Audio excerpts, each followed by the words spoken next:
আমরা যখন এখানে আসি এবং এই বইগুলোর দিকে তাকাই আর যখন অতীতের দিকে ফিরে যাই তখন আমরা বুঝতে পারি যে ইতিহাস কখনোই কোনো অপরিবর্তনীয় বিষয় নয়, এটি মানুষের ইচ্ছা শক্তির দ্বারাই পরিবর্তিত হয়।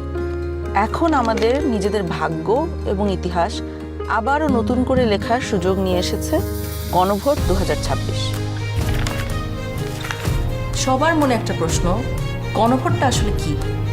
গণভোটটা হলো আসলে একটা ভবিষ্যৎ বাংলাদেশের ম্যাপ।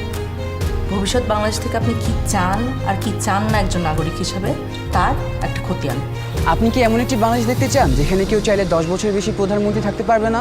এমন বাংলাদেশ যেখানে সরকার চাইলেই বিরোধী দলের সম্মতি ছাড়া জরুরি অবস্থা জারি করতে পারবে না, চাইলেই জরুরি অবস্থার সময়ে নাগরিকের বেঁচে থাকার অধিকার কেড়ে নিতে পারবে না, চাইলেই এক্সট্রা জুডিশিয়াল কিলিং করতে পারবে না?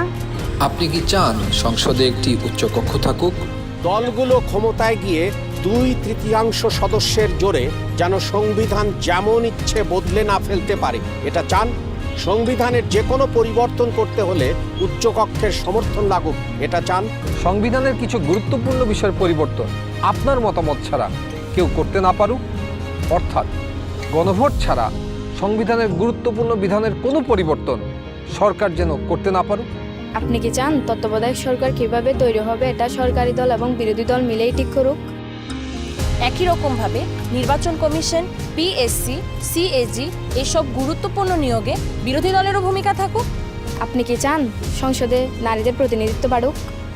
দেশের বিচার ব্যবস্থা সরকারের প্রভাবমুক্ত থেকে স্বাধীনভাবে কাজ করুক, যাতে আমাদের মতন সাধারণ মানুষ বিচার পেতে পারে? আপনি কি চান সব বিভাগীয় শহরে উচ্চ আদালত স্থাপন হোক? ধরেন আপনার স্বজন খুন হয়েছে, সেই খুনের দায়ে দণ্ডপ্রাপ্ত আসামিকে প্রেসিডেন্ট চাইলেই ক্ষমা করে দিতে পারে। আপনি কি চান আপনি অর্থাৎ ক্ষতিগ্রস্ত পরিবারে অনুমতি ছাড়া রাষ্ট্রপতি এরকম কোনো অপরাধীকে ক্ষমা করতে না পারুক? আপনি কি চান যে আমাদের মৌলিক নাগরিক অধিকারের সংখ্যা বৃদ্ধি পাওয়া উচিত?